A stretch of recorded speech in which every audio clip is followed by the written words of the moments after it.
All right, Toby, how we doing? We are doing great.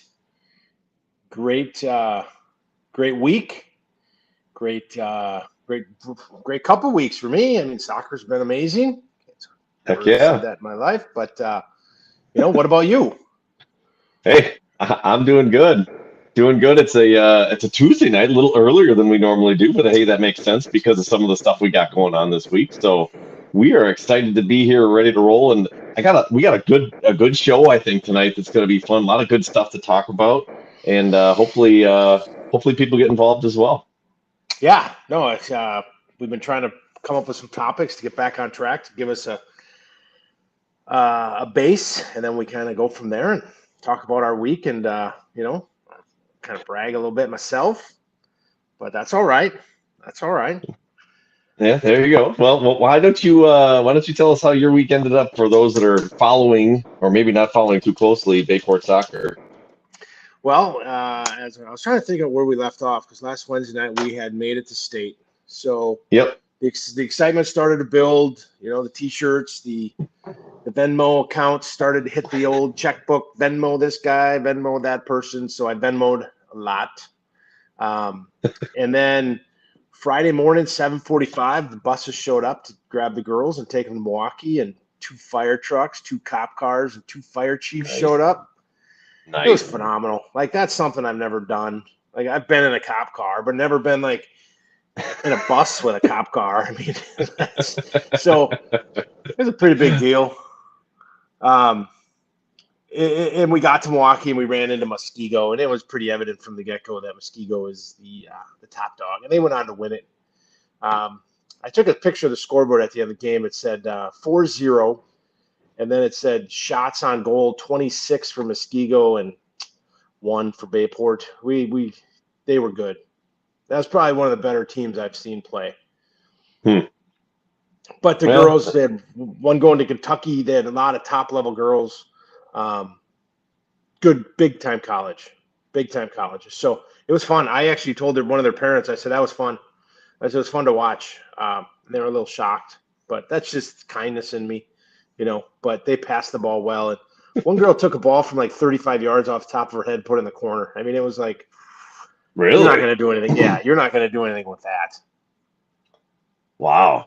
Yeah, I mean, when you get beat and it's by somebody really good, you can just kind of sit back and say, "Hey, we got beat by somebody really good." So, yeah, you guys had a great run. Honestly, on getting all the way to state, you should be proud, should be happy because that's an awesome, awesome season. And I don't mean this in any disrespect, but I don't think they were expected to go to state this year, right? So, I mean, you guys, I didn't hear that at least. So, No, we were third or fourth place in our conference. If they'd have bracketed our side 1 through 16, we'd probably been a 7 seed, 8 seed. So, winning, we beat Manitowoc or Wisconsin Rapids 3-0, and then to get Kimberly winning penalty kicks, to get De Pere into penalty kicks, and then all of a sudden Eau Claire Memorial was kind of like all of a sudden we were real confident. But then you get down with those Milwaukee teams. I mean, it was Kettle Moraine, Muskego, and DHSA, Divine Savior, Holy Angels. That was the real deal. They in that conference. I don't even know if I think Muskego tied or took second in their conference. So wow. there's a lot of soccer down there to be played, and so but it Yeah. was fun, man. When you first join as a freshman, you're kind of you're not really involved much. Nobody knows you, right? So, Right. and then you gain a little steam, and then come to like Kimberly playoff, the peer play. All of a sudden, the parents are starting to click and have a lot of fun. We were meeting before the game. We were going out after. We celebrated sectional victory. So I think next year I'm really looking forward to high school ball. To get back together with our group. I think we got a great group of core parents coming back, and Yeah. so that'll be fun. I think the expectation will be high. We have a really good junior class, and so that'll be, I thought next year we'd have had our chance if we had one, Hmm. but I told Macy early on. I said, I just one time in your career at high school, I wish you'd make state. So now I got to say it twice. So Well, she's got some time, so that's good. right, Hopefully they can keep competing. yeah, but it's different. There's an announcer down there, and then I wanted to make Saturday just because then you come home with a ball, right? You get a fire truck Yeah. ride back into town, which is the Yeah. more exciting ride. I'm told. I didn't, but Right. they had Bayport's got summer school where all the little kids now they're all at Bayport, so they all poured out onto the sidewalk, and the girls did a big high five line to all the little kids, and it was pretty cool. That's cool. That's awesome. I got a shirt. No, hey. Well, there's always a shirt. Did you buy a sweatshirt? No, we forgot. What? We talked about it, and then we went to say congrats to Macy, and then all of a sudden we were out in the car, and totally forgot. Otherwise we would have. We buy them everywhere else. Why not? Yeah, we'll get another one. There you go. I can always order it online, right? Yeah, I think so. So you said there was some other stuff. Was there anything else that would happen that I didn't know about? No, or was that? No, you don't. But okay. we ended Friday of high school season. We took Saturday off, and then Sunday we started club soccer, and tonight was our last practice. And then tomorrow night send off party, and then Thursday, we all hit the road for St. Louis at some point. St. Louis, that's right. Yeah, Here we come. Leaving Friday? Yeah, I'll be leaving early Friday morning, so I'll be down there too. I got my tripod right there. We're ready to roll. I got my backup. So yeah, we're gonna be live watching the games. It's gonna be a lot of fun. First one is 2:00 on Friday, so tune in to the Facebook page. We'll be live and ready to roll. Yeah. So let me pull up the stats just so we talk a lot about club sports and what people don't understand, right? You play a local tournament, you play like up here, you might play Oshkosh, right? And they have a good team, and then you beat Oshkosh, or you don't beat Oshkosh. People like when we go to these regional tournaments, I don't think people understand the level of play that we run into. So Paul, friend of ours, so our first game is against the Michigan Tigers. Now in 2022, they were a national championship qualifier, so they made the final. They made the final tournament out of all the 08 teams in the country.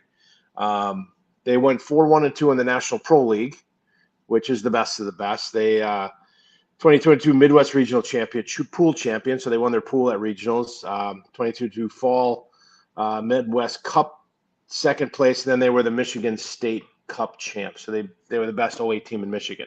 So that's our game one. Right. Game two, we played Topeka, Kansas. Now they won their Kansas State Cup championship this past year. We've actually played them twice. We played them in Rantoul. Were you down in Rantoul, Illinois? Yeah. Mm-hmm. Yeah. So we beat them on I thought Friday. That sounded familiar. Yeah. So we beat them Friday, and then they came around to play us again in the championship game, and we beat them then. So that is a feather in our cap. And then Sunday we get Galaxy. And Galaxy was the 2022 national champion at the 08. So that's, I don't know, 1,500 teams in the country, and they're the best team in the country. So we have played them. They beat us 2-0 last year. Yep. It was 1-0 for most of the game. I thought we played them tough. So they also won their Illinois State Cup. They got a big team. They had two breakaway goals. Yeah, they took advantage of two just kind of slower passes, and she was gone. It was impressive. But yeah. So that's our three games. So we get Illinois, Kansas, and Michigan. And if we come out of that, then we take Monday off. And then we play Tuesday in the semis and Wednesday in the finals. Dude, that's crazy. The whole. Are you planning on what do we do if we? I mean, I hope we win. Don't get me wrong. I'm not. But right. Like, oh my gosh. Yeah. And it was funny last year. Sleeping in the van. Right. Last year we won our first game, and then the hype kind of started to build. Like, what if? Oh my God, I better call my employer, and then we lost game 2 and 3, and we tied game 3, so we were kind of out of it at that. We'll know Friday afternoon by 4:00 Friday, 4:30 Friday. We'll know because if we lose to Michigan, it's going to be a long road to hoe. Yeah. Yeah. So Agreed. but the journey is part of it. I think that's the fun. I think, it's kind of fun. We had a really good ending with our high school team, but our club team is really close, and I think we have a great parent group. I'm excited to get down there and sit in the lobby and have a couple beers and see how everybody's been. And that's the fun of it. Me and you get to do the games again. Get the band back together. Get the band right. So tune in to the broadcast. I mean, you like this. You want a good hour and a half of us knowing nothing about the game. Just trying to figure it out. We become friends with the AR. They love us. Right. The ref loves us. Right. So that's the exciting part of what we're about to do. Yes. Why do we need to bring our laptop? What's going on? Tapping on the laptop? That's a Joe Sure lawn chair. I think there was some conversation at a practice about maybe going live later on in the evening one night. Oh boy, yeah, that'd be something. Oh, we're gonna need yours because you set this up. I'm just a guest all the time. I have no idea how to do any of this. That's true. I can bring mine. Yeah, that'd be good. Does the FCC oversee podcasts? I mean, I don't think so. All we have to do if you want to do explicit content, you just have to slap the old explicit label on there. That's all we have to do. So. Picture my face. Is that an explicit content? Nice. No. No. So it's gonna be fun. So what have you been up to? I mean, you've been big weekend with the Blue Barn. Yeah, we did have a really busy dude. I'll tell you what, I don't think I've ever been so sore in this arm because I started to realize I probably should start mixing it up here a little bit. It was so I didn't see the exact tally but I want to say it was over 500 orders this weekend. So and that they're not all singles, right? You might have somebody that had 3 cones and 4 cones, and so I mean we handed out. I think I estimated it was somewhere in the area of around 1,500, cones or scoops or whatever. So it was, and that was basically me. I mean, a couple people helped, but it was basically me. So that's a lot of scooping, and it was fun, man. But I'll tell you what, the first day, or it was a Friday, and that was the time we were open. It was nonstop. The second day we started at 10 o'clock, and we didn't end basically until 10. And it was nonstop, no breaks for 12 hours. I mean, there was a point. You're supposed to have a union break every 3 hours. There was a point where I was kind of like, okay, you people can go home. I need a break. Right. But it was good, honestly. It was a lot of fun. There was a lot of cool people. A lot of. It's what we signed up for. That's what I kept reminding myself. This is what I signed up for. So let's have fun with it, which we did. So it was a good time. I learned a few things very quickly. One of them being that next year, if I do this, and actually moving forward, we might adjust our price to include tax because that screws everything up.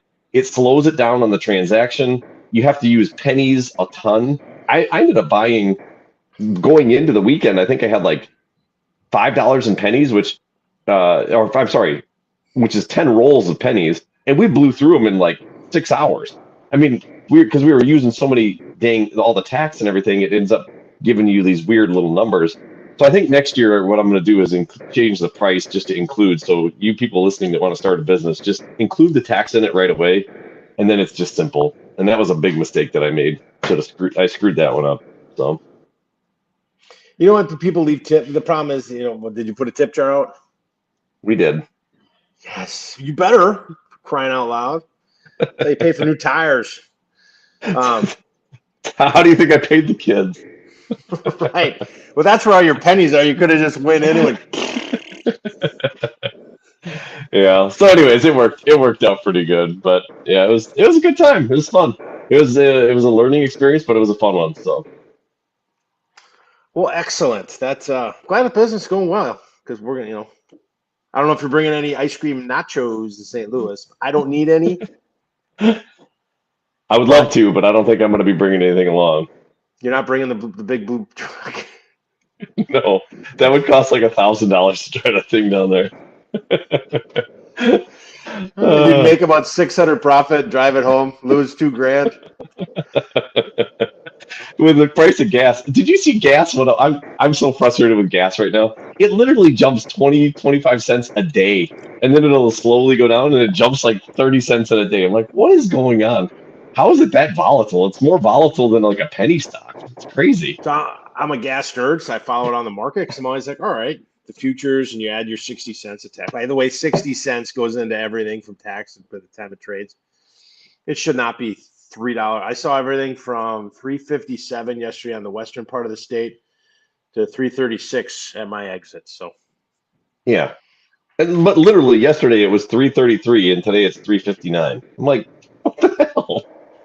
What's going ramp on? it It's up for the causing weekend. I guess. I don't know. This is Yeah. crazy. Anyways, we're not talking about gas here. So, um, let's see. Well, we got a couple of comments here from Mr. Adamski. He says we're on a mission from God. We I don't know. are. That seems a little high. Yeah, maybe you. I don't know. I went to Catholic school my whole life. The good Lord bless me. Haven't figured out in what yet, but I know I'm blessed. So, are we doing a live podcast with fans? There might be. I'm just saying.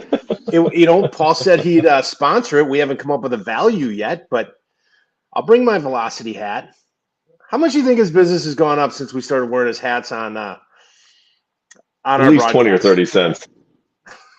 Right. He might have lost a customer. Possibly. But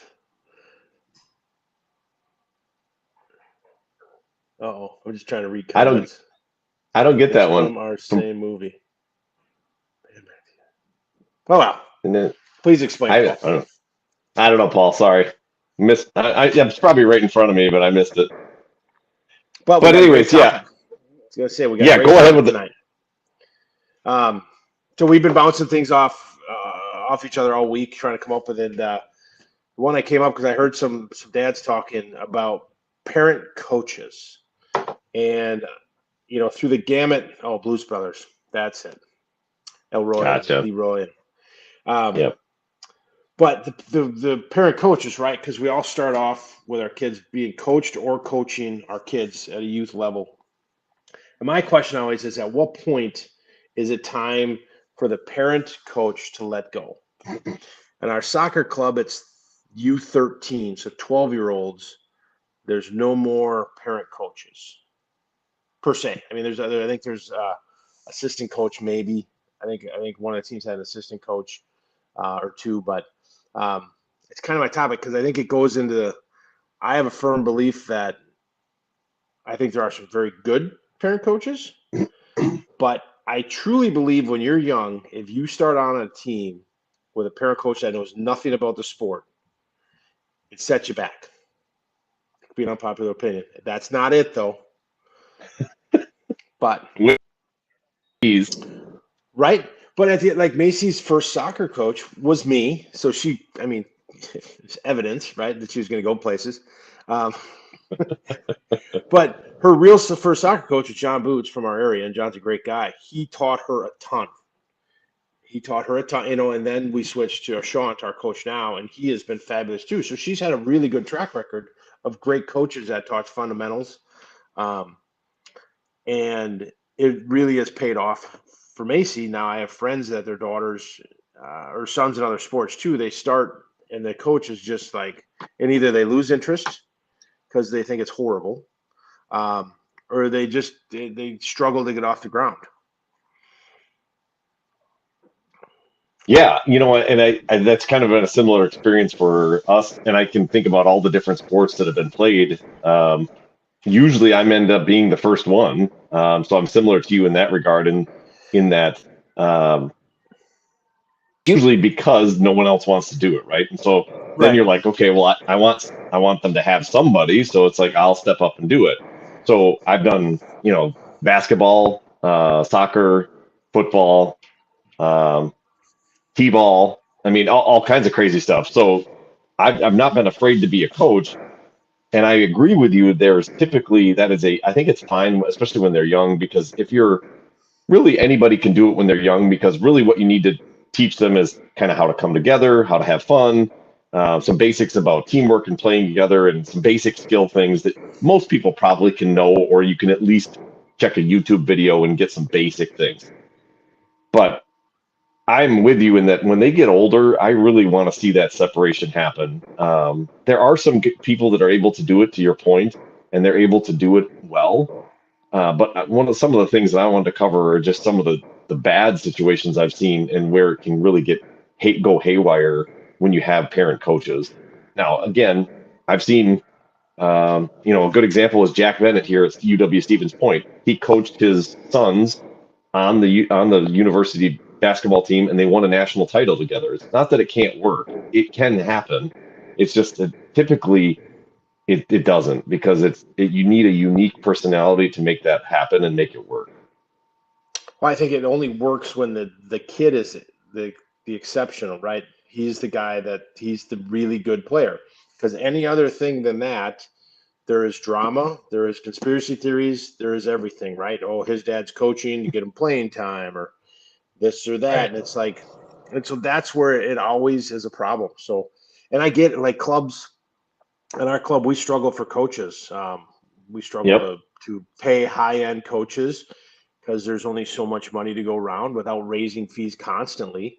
But I think clubs, and I've thought this for a while, our soccer club, I think, is a little too big per se. We might have too many teams at each level.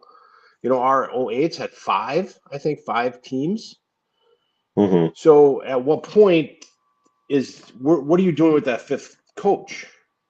You're not you have a high-end coach for your high-end teams, top two, and then you kind of go from there. So you need a parent coach because you can't afford to pay five coaches for that many kids. So either you tell kids we're not having it, we cut kids, and we send them to rec, or we send them somewhere else. But now you've cut off your feeder system, let's say, our kids that want to just play in our club, or you need parent coaches. So you hopefully can find a parent coach that at least played a sport that you're in.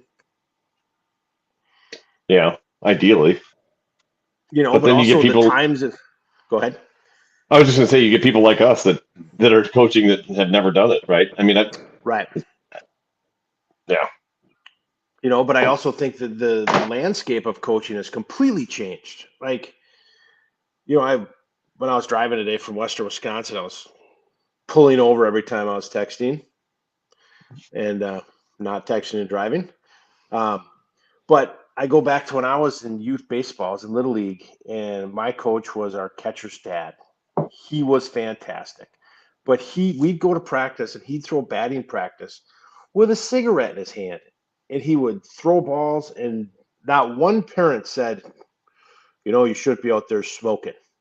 And nowadays, if you don't play a kid or you don't do X, Y, and Z at any level, you have an email, you have a meeting with the director, you have all this stuff. Where back then, my parents didn't go to every game. I rode my bike, and nowadays we do everything, right? But I think, again, parents really put a damper on a lot of stuff. Well, and as part of that, I think this kind of segues into why you and I may have some reservations about parent coaches, because in that change, you also started to see people get involved in coaching for the wrong reasons. It didn't used to be like, I'm guessing the guy that was smoking a cigarette, throwing BP to you guys, probably wasn't, doing it because he wanted to be able to make sure that his son got playing time, right? His son was probably pretty decent, and he just was going to be the starter anyway, or a contributor anyway, whatever. But it seems like today you'll get people that do coach for that reason. They want to kind of control their kids' playing time, or they want to control something about the way the team makeup is so that it highlights their player or their child. And I think that's where it becomes problematic, because I have seen coaches not do that, but I've seen coaches do that as well. I mean, there've been a couple examples, even with our kids, where I saw that happen, and it was just like the whole team revolved around their child. And that's just, I don't know. It's just really unfortunate because that has definitely been a shift, in my opinion, recently. Where maybe it happened before, but it just seems like maybe I notice it more now. But it just seems like it happens more recently, and I don't know if that's kind of that whole tie-in of because people want to be. That's why they want to be involved so that they can kind of control their kids' playing time, or maybe not the playing time, but they feel like they can control their outcome. Mm-hmm. Oh, I think it's a huge deal. And I think if you're a parent and you sit on the sidelines and you are always trying to figure out the coach or you think he's doing a terrible job, the only thing I can say is pick up a whistle and help out, Right. But I think you're right. The reasons have changed over time. People like I want my kid to play second base or whatever, and all of a sudden I'm coaching my kid second base. Doesn't matter. But, and a lot of parents sit by and they're like, well, what's going on? Why is his kid playing second base? But the only alternative is to sign up. And I've done it. Right. You've done it, Yeah. I loved it. But I didn't love it because of my knowledge. Like if I'm coaching, it's baseball, but I've coached my friends' kids all the way through. I had 2 sons. I've coached them in the minors and the majors, I think 8 through 10 and then 10 through 12. And my best years coaching baseball were for his son's team. Because I didn't have skin in the game. I would stand on first base coach, and I had a coach ask me which kid is mine. I said, I don't have one. And he's like, why are you here? I'm like, because I love coaching baseball. And it was so nice. I did the lineup. I set the parent meeting because there was not 1 ounce of anybody going, well, you're here because you're kid. But I also couldn't do it anymore because my kids are in sports, and it's hard to miss my kids' stuff for his kids. But we did win a championship, so that was a big deal. They didn't have enough medals to give me one, but I knew they wanted to. That's awesome. See that you bring up the whole skin in the game, and so that's obviously having coached where my kids have played, especially with. I'm trying to think if I did this with others, but yeah, no, I did it with all of them. Even when I coached football or coached, whenever my kid came up, I was always like, nah, I don't want to be involved in this. I just I don't want to be involved in it because you're always cognizant of that perception, right? That because you're there, you're just there to try to control your kids. And this happened in the soccer season this year. There was a couple times coaches like, I'm thinking about moving Amelia here. I'm like, go for it. I'm like, you do what you got to do. Because I said, I'm not here for that. I'm here to try to help you with organization. I'm trying to help you. I'm like, if you think it's a good idea, you have my support, right? I didn't want to be that person, but there's a real perception, and I even heard little rumblings like, well, that's why Jeremy was coaching this year. It's like, no, that's not why. It's because they needed somebody from the building, right? They needed somebody, and nobody else wanted to do it. So I wanted to make sure they had somebody from the building because every one of our coaches was. One of them lives in Wausau. Two of them lived in Wausau, and one of them is like a 19-year-old that was just trying to, get a little experience. So they needed somebody that was, the elder statesman that, didn't, could help with organization or doing other things. So for me, I'm always aware of that tie-in and that perception that you're there for maybe the wrong reasons, I guess. Yeah, and plus on the high school level, if you think about these, a lot of times they're teachers or, you guys brought in some people, but it's hard they like to keep it in the building, don't they? I mean, Oh, definitely. Yeah, we would much prefer to have it in the building. So if you take a teacher and you add up all the hours that they're going to spend coaching from if they have winter practices through some touches through spring, and then you get to season, I mean, it's peanuts what you're paying them. So don't even bring the money aspect into it, Right. It's not like you're taking your check that you got from coaching football and going to buy a cottage in the Hamptons. I mean, let's be honest. You bought 3 gallons of ice cream that you're trying to make a couple of bucks on. Yeah. But it's fun, right? I do enjoy it. I've always enjoyed being a coach, even for like you said, for the youth sports. I mean, it's enjoyable. Like the kids have a good energy. It's been pretty rare that I was like, man, I do not enjoy this. There's a lot of redeeming things about it, but I was always leery of that perception. Always, just because you didn't ever want to be perceived as like that's why you're there is for your kid, only Right. your kid. And it's the first thing you think about, if you're sitting on the sidelines and your 11-year-old's out there playing and he's in left field and you're like, that kid's a first baseman. Like, what's his coach's kids doing?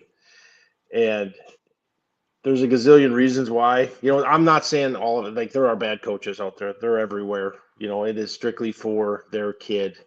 But I do recommend grabbing whatever sport you're knowledge of and going to coaching and having fun, especially at that young Yeah. level.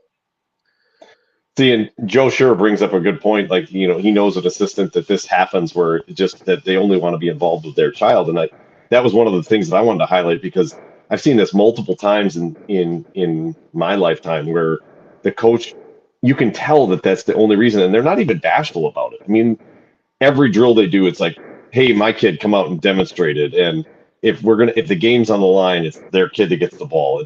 Everything cycles around them, their kid. And when you hear them coaching the team on the floor or on the field or wherever it is, like the only person they really talk to is their kid. And it's like, okay, come on, like what, what are you doing?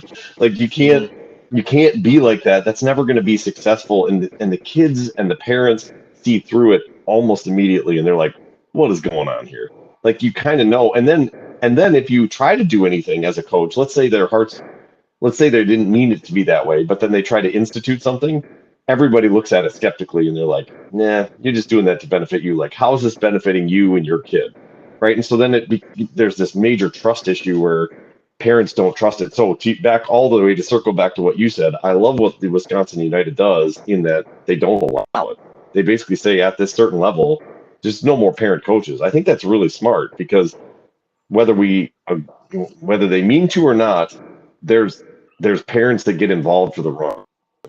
And I think it's good to kind of separate that out, give them a second coaching opinion or a second coaching style, I should say, where the kids get used to how somebody else does it.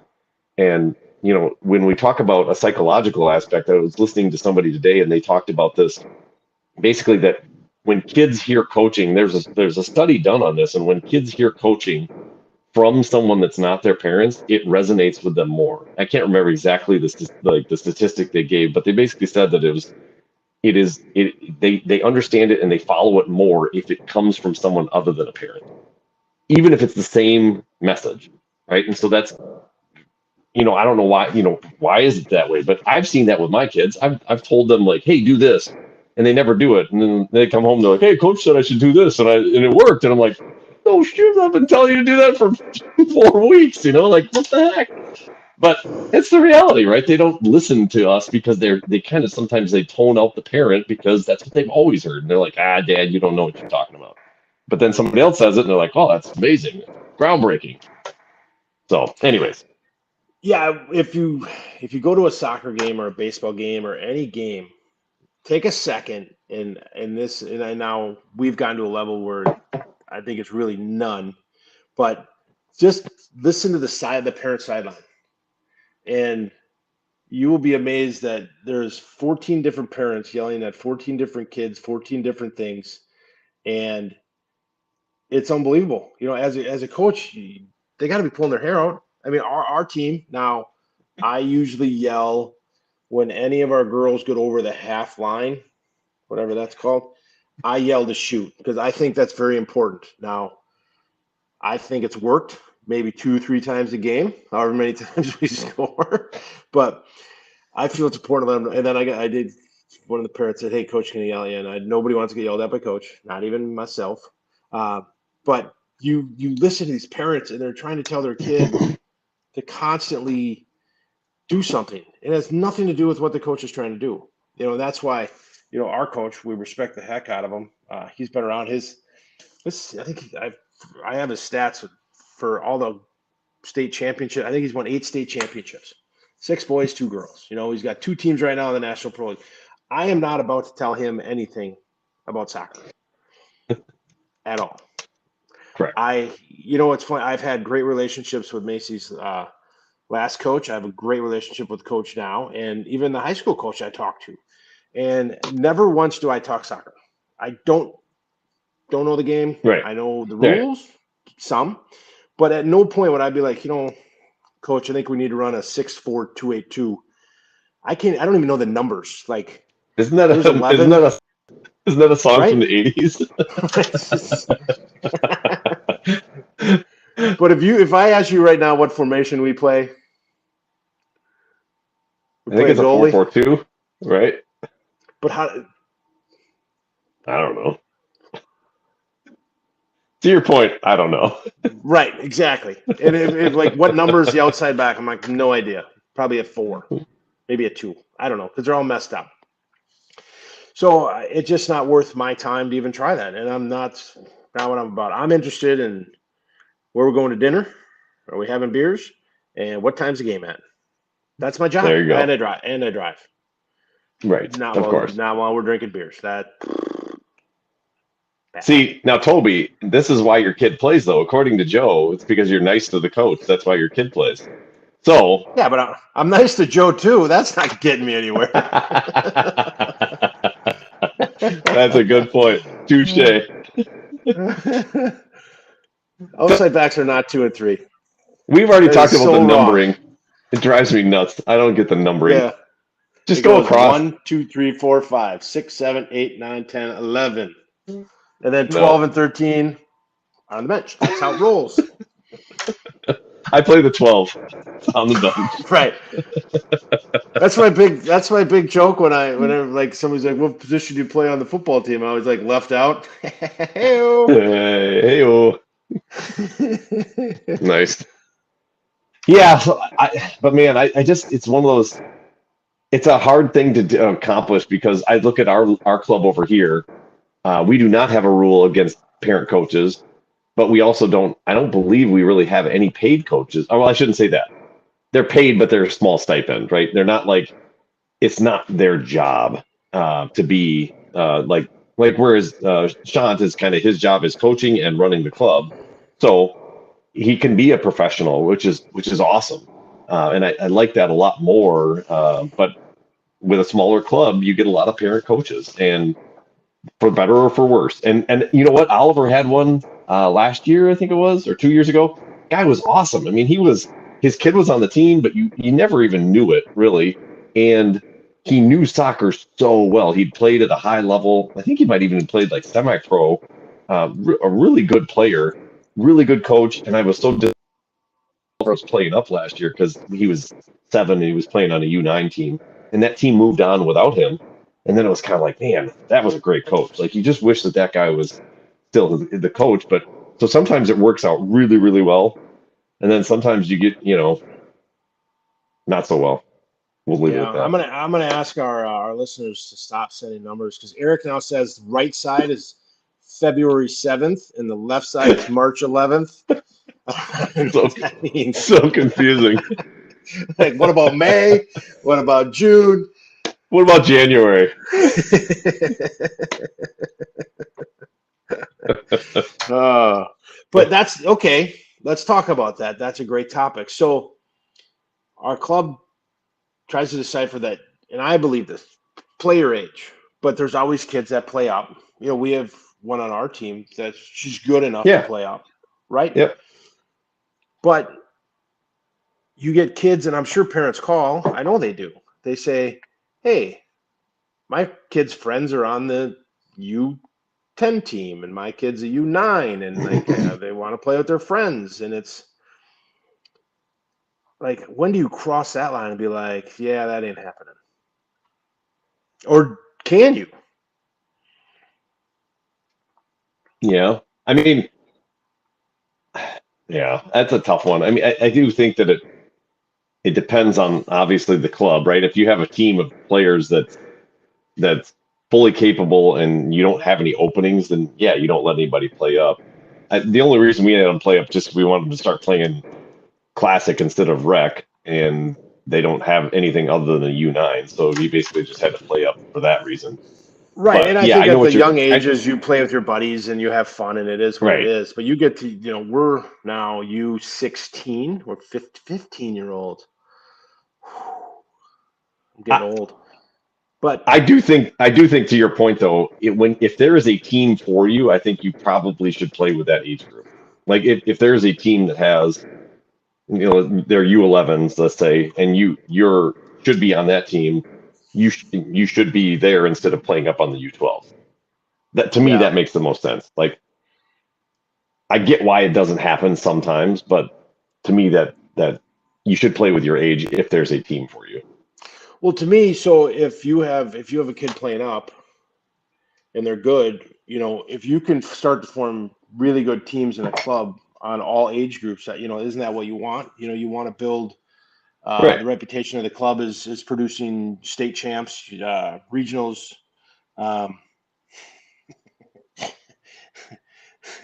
It's not the last comment. Yeah. Joe says if they have the last name Castleberg, they can play anywhere. True. So I get it, but then again, if a team is lacking and your kid is good, you have them play. I don't know. I don't think there's an easy answer there. I think we could go round and round with different parents on why people do things and why. Well, I'll give you an argument why I think sometimes a kid should play up, and it's kind of sport specific. So hockey and football. If you are size wise and talent wise so good that you might be endangering a player at a lower level or at your same level, let's say you're like we've had this actually. We have a kid in our youth football league.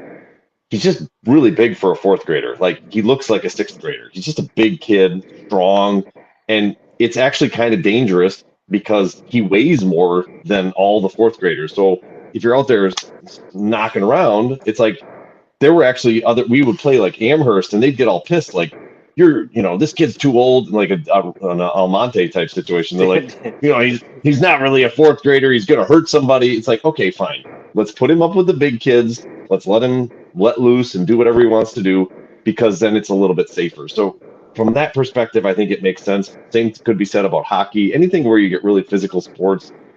I get why sometimes you might have to have a kid play up, but generally is going to be pretty limited. It's not going to be you know, it's not going to be every situation. It's just going to be when it warrants itself, and there may be a player safety issue there.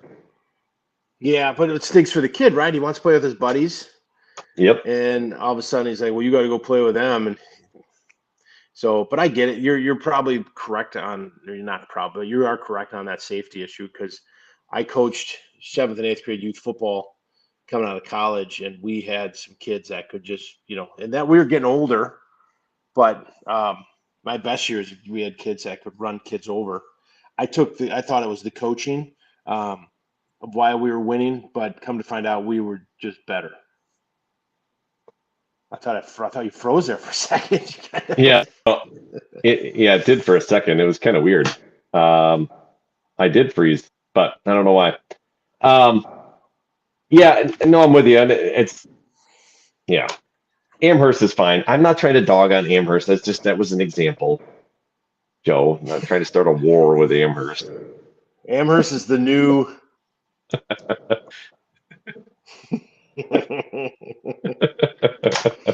Joe. Hey, Joe makes a great point. We're going to give Joe credit here. Soccer did screw everything up when they went to birth year and not school year. So that was Paul, by the way. Oh, that was Paul. Screw you. Never mind. Sorry, Paul. I'm going to give Joe credit. I should have thought about that before I said it because that was completely wrong. But Paul is exactly right. They did screw up. You used to play with your classmates. You used to play January to December 31st, I think was the. I don't remember. No, that's what it is now. It used to be like September 1st to August 31st, something like that. So you played with your kids in your class, and now you play with your age group.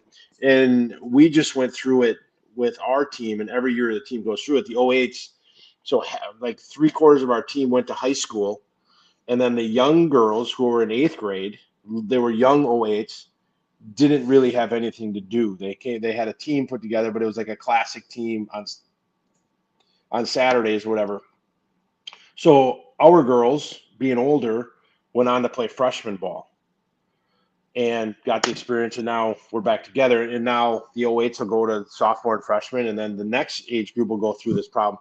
And I think it's a really big problem. I don't like it at all. I think if you'd have stuck playing with so there's girls in Macy's grade that played on the 07s and then the 08s. So, you don't truly play as a, and I think in the smaller communities, when you want to just play with your grade. So when you hit freshman, you have a good core, and then your sophomores, and now it's kind of messed up. I think they did a disservice, and I don't know why they did it. And that's my take. That's why Stevens Point struggles now. That's the reason. Yeah, that's what we're going to blame it on. No, I'm with you. I wish it was kind of that way as well, especially when you start running into. I'm trying to think of Amelia's young for her grade, but it would be nice if she was with her classmates, right? And so that I think that makes a lot of sense. I wish it was that way as well.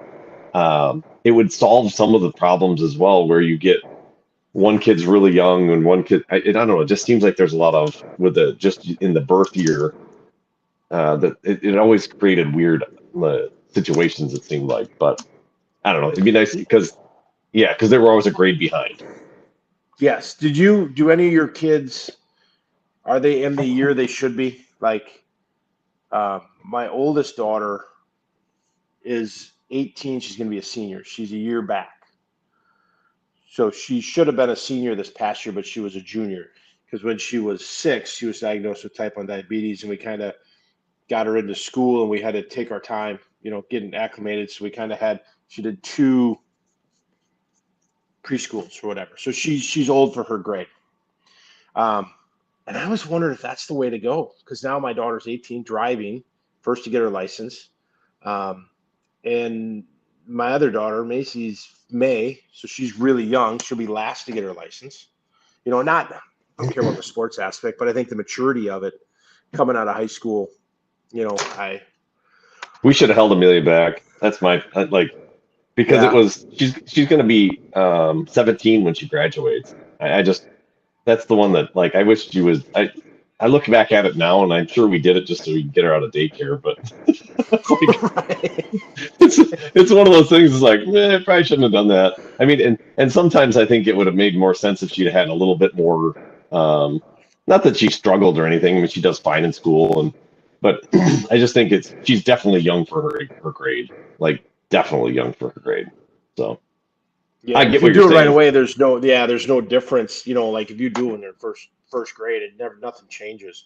I find it hard to do it when they're in 7th grade to be like, we're going to hold you back a year, and all your buddies are in 8th going, what happened?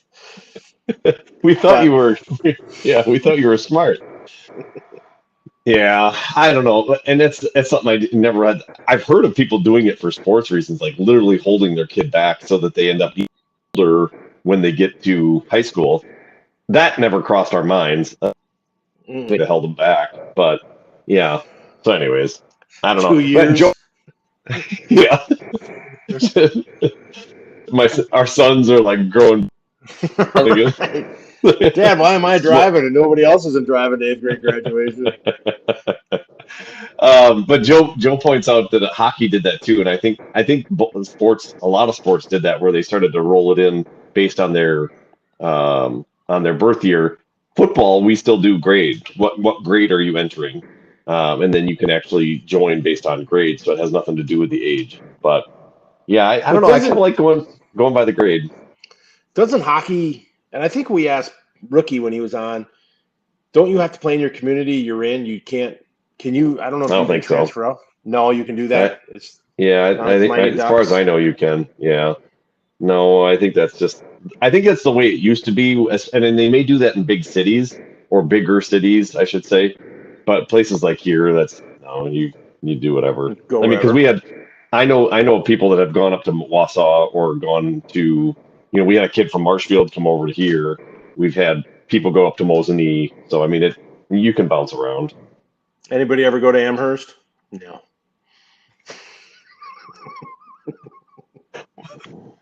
Too easy. trying to get me in trouble. I'm trying to get in the Amherst Fair, and you're no. Yes. So, anyways, I that is definitely a it's a little bit unique to soccer and a little bit unique to hockey as well. I'm not sure how baseball does it. Do you know? I want to say it's by age specific, but I don't know the age cutoff because we were coaching eighth grade, and all of a sudden his parent brought in a seventh grader. So it was really old seventh grader. I'm like, well, you're not that old at seven. Like, and the kid was tiny, and he cried and got a headache, so he didn't make it. But we tried. Making kids cry. I like it. Yeah. Amherst is the Kimberly of Central Wisconsin. You just can't say stuff like that, Paul. God, Bill, if it's true, you can't say it. Bill Helm is going to be like, "What is going on?" Right? Yeah, friend of the show. Eric mentioned Jürgen Klinsmann messed up U.S. soccer. Yeah, Jürgen Klinsmann. Yeah. Was that the guy that coached the USA team? Yeah. Didn't he have a scandal with one of the players and the moms? I'm not a scandal, but didn't one of the moms complain to above him that their kid wasn't playing? Like, this is on the World Cup. That's the most recent one. That's not okay. Jürgen Klinsmann was before that guy. Okay. Maybe two before that guy. Think about that. You make it all the way U.S. men's team, right? You're pretty much the best in the land, and then your mom calls and says, "My kid's not playing." Dude, I don't know. I hear stories about stuff like that. Even you'd think that it doesn't end. And this isn't my. I'm not sharing my unpopular opinion yet, but I'm telling you, one of the things parents today need to let their kids fail, and I got to bring this up because it just happens too much, and I hear stories about obviously we just did the ODP thing, and I hear stories about parents literally calling up Wisconsin Soccer and complaining that their kid didn't make the ID camp, which, if you don't know, the ID camp is like the coaches that are coaching the ODP teams select some of the players that they think are the best in the teams to move on to the next, to this ID camp and be showcased. And then you have a chance to go to a national. But you hear about, and just having come out of this, you hear about literally parents calling up the coaches because their kid didn't make the ID camp and railroading them over, they should be there. They should do this. And it's like, are we serious right now? This is a great opportunity. If your kid didn't make it, to talk to them about disappointment, to talk to them about, perseverance, to try to push through something where, maybe they failed and they didn't get what they wanted. And what do you need to do next time to maybe make sure you don't get missed? Instead, we're going to call up the coaches and berate them and try to get your kid to be on the team. Give me a break. You got to let these kids fail. You need to let them experience disappointment, and that can be a really great thing. That could be the point that spurs them on to be really great down the road. But no, we gotta try to protect their egos and make sure that they never feel any pain. It's like, get out of here. This is ridiculous. You've gotta let your kids fail. It's unbelievable. When I hear about stuff like that, it's just so tone deaf to knowing, in my opinion, what's good for your kids and what isn't, because it's not a great way to raise a good athlete. I don't care what sport you're playing, but I just heard that and I'm like, come on, what are we doing? Because literally that happened to Amelia. I mean, she got invited to ID camp the one year. The next year she didn't, and that was my conversation with her. It's like, guess what? This is a chance for you to learn from this and to grow. Obviously, you didn't catch the coach's eyes for whatever reason. You need to get better. You're not good enough. It's okay. She lived. Yeah, well, right. And Macy made ID camp twice, and the last time when they sat everybody down on the hill, and you could tell who was going to Florida, right? Because after ID camp in Illinois, they picked 20 to go to Florida. Yeah. And you could tell right away who's practicing on that team. And the head of it said, and this was last year, so we were 14. She said, "You're at this age. If your parents have to tell you to go outside and kick a ball, if your parents have to tell you what time practice is at, and if your parents need to tell you or bring you stuff that you forgot, this sport isn't for you. Sports aren't for you. Yeah. This is not your parents' dream anymore. And that was at 14. And I got in the car and we had the 4 ride home. I said, that's what I took out of today. And I said, I want that to resonate. I want you to dictate everything. You're old enough. You know, if you have to go somewhere, I said, I will gladly drive. I will take care of things, but I'm not going to tell you to go in the backyard. Not my job. Yep. Totally Yep. agree. Yeah. Because by the way, ODP is no, I was just going to say, then it becomes about us, right, as parents, right. and that's not healthy either. Yeah, my Olympic dream's way over. I mean, I made a solid run at it, but it didn't happen. I learned failure early. Yeah. Yep. But I think So ODP is still one of the greatest marketing scams. Olympic development program, like, I'm going to the Olympics. They're like, no, you're not, kid. Just relax. But Max actually chimed in. Do you see Max's question? At what age I did see Max. Right. Thanks for coming in, Max. At what age group do club teams start focusing on winning rather than having fun? And this, we've talked about this. I don't know if it was on the podcast, but when do you switch over from snack and all the fun stuff that I really enjoyed to it's time, right? It's time. And I think our team, that when Macy joined, the team that our daughters are on now, from U13 to U14, it really got real. Because you joined at 14? Yeah. Yep. Yeah. So Macy played a little bit on 13. We were still playing on our local team. And that off season, that group of girls, now it was that group of girls, and then your daughter joined, became a real team. They got there. And this is what impressed me more about the team before we joined it. When Macy walked up, they put their cleats on and they got on the ball. They did not screw around. It was Right. time to practice. And this team has gotten better every year, and that showed from winning state championships to regionals to, going down to a tournament, winning every tournament that we entered for a while, we won. And this team got real. So I think there's, and that's also on a high level team. That's where Macy wanted. So I think there's girls at our age group that don't want that, and they have a blast, and that's fantastic. So I think there's different age groups and different levels that come into play with winning. Everybody loves winning, but we really take it seriously. And, now we're driving to St. Louis to see if we can win, a Midwest tournament. So I think it's all about the group of girls. And I think the problem lies if you get a group of girls and then you get some girls that join the team that want to have fun. That's not our team. They're not going to last long. They're going to weed themselves out. I don't think anybody's going to say, hey, you can't be on a team. But I think our team is not one girl has ever brought a swimming suit to a tournament. They don't swim. Like they're like, Right. I don't know if they're afraid of getting hurt. I never asked. I just followed the rule. Yeah. If I haven't swam either, I'm not afraid of getting hurt. It doesn't mean much to anybody. But like our girls don't even go in the swimming pool. And it's they're in bed at night. Like our girls are not running around a hotel at 10:30 at night. Right. Like at first I'm like, go have fun. And now they're like, no, it's not how we do it. I'm like, okay, fantastic. So my opinion on this, and I would agree with you there for the most part. I think for girls, it goes. I've noticed it at 5th to 6th grade. When it goes from 5 to 6, it starts to become more serious. I can see an argument for boys when they go from 4 to 5, 5th, and like 4th grade to 5th grade. But usually, I would say they would be the same, 5th to 6th. I think that 5th to 6th is kind of a good transition where it starts to become more serious. That doesn't mean that at 5th to 6th grade you throw everything out the window and it's only about winning. You just start to emphasize it a little bit more. You start to play your starters a little longer. You start to play to win rather than just to get playing time. And you start to incrementally, let's say you did 50-50 playing time with your 4th grade team or your 5th grade team. And on 6th grade, maybe you do 60-40.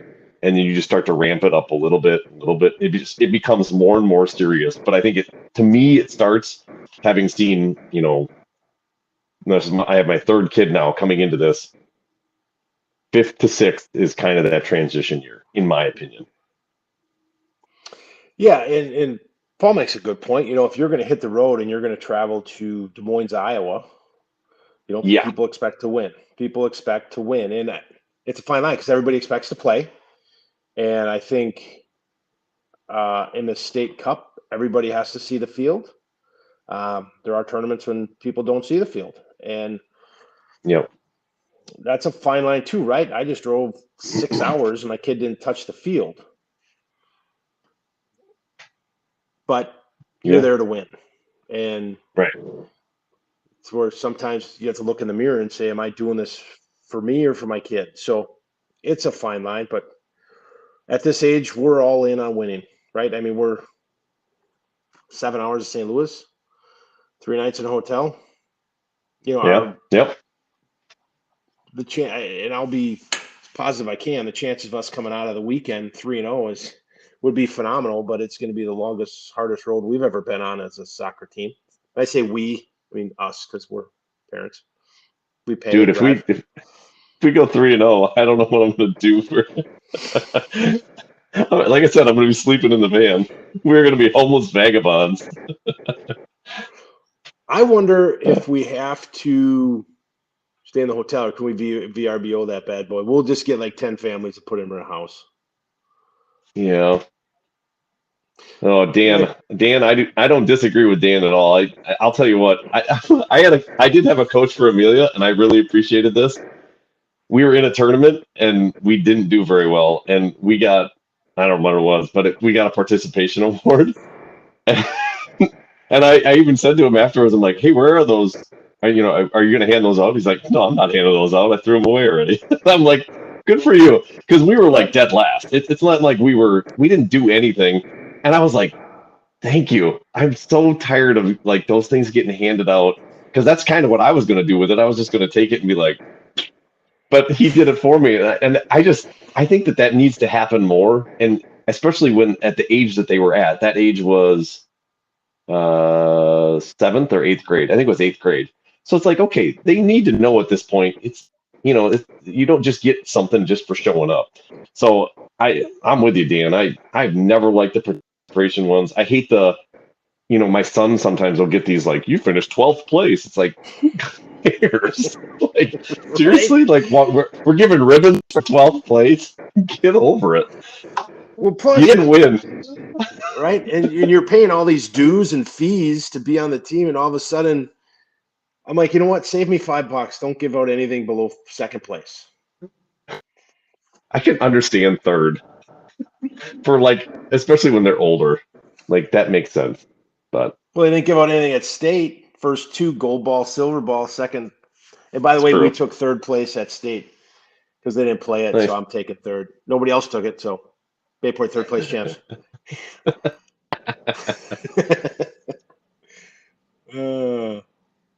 All right. Eric's got a good Anyways, point. Eric said, I think what he's trying to say, there's a lot of tournaments out there, national championship series, state cups. I think those are your bigger tournaments where, it's more based on winning. And then the local tournaments, summer shootout, go have fun. But people don't, right? People go and want to win. I right. mean, you don't go to a tournament, and so, but I think at some age groups you go have fun. We've never played in the summer shootout because we've always made regionals our 3 years with this team. And the problem is my parents don't travel. They're not going to St. Louis, so there's only a few games that they get to watch. So not that I want to make the shootout. Don't get me wrong, but Right. we don't like at our age group. We don't play at home. Our home games last year were in Milwaukee. Right. So Yeah. No, you're not wrong. But I like Joe's comment too. That's one that gets used in our household a lot, and that is second place is the first loser. true story. True True story. story. Yeah. So I like it. Good stuff. Well, All you know right. what? If you want a trophy or a jacket, join cheerleading. They hand those things out like candy. They don't hand them out. You buy them.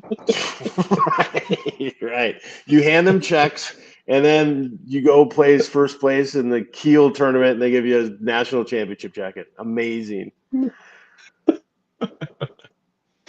All right. So Are we? Anything else you want to add on the parent coaches or the youth youth tournaments here that we're talking about? I think we could talk forever. I think it's a great topic. I think it kind of chimes some people up. I know. Good.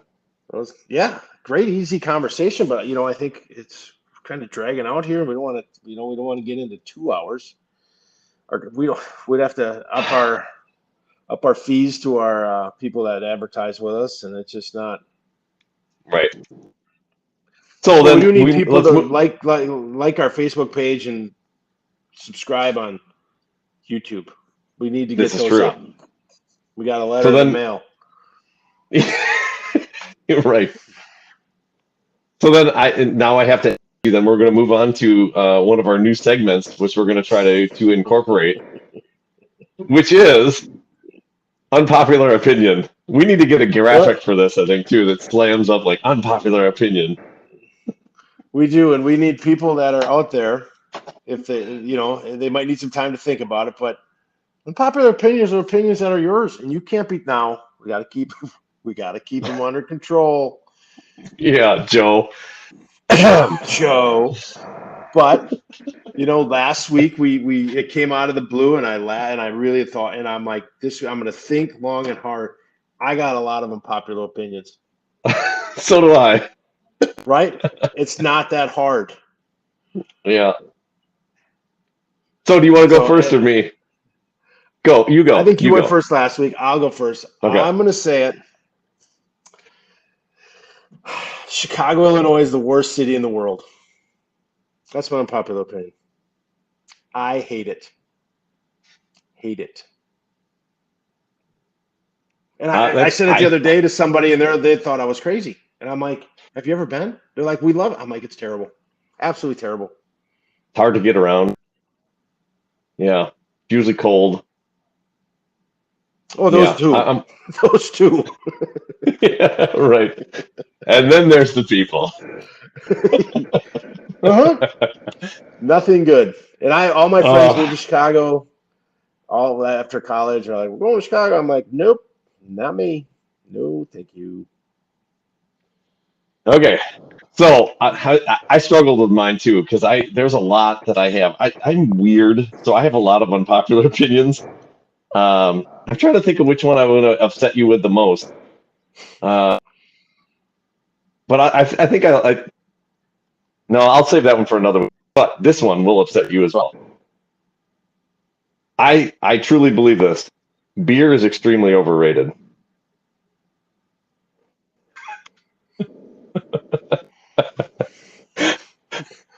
What? It is. It tastes terrible. What? I'm not a beer fan. I never have been. Have you ever noticed that when we're around, I never drink them or rarely drink them? I know that about you because we went one night to a brewery and you had a Amaretto sour. Yeah, or whatever. Like, I mean, nobody cared, but I didn't make fun of amaretto sours. I just said he's not a drinker.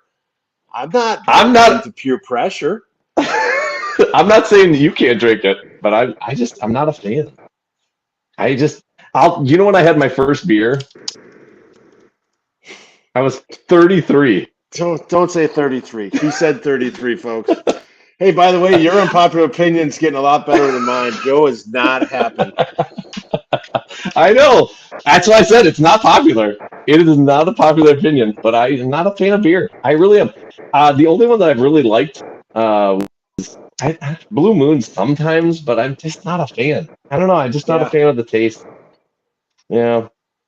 So it's, like I said, unpopular opinion. Yeah. And I'll tell you this, as I start to share my, especially when it comes to food and beverage, I will piss a lot of people off.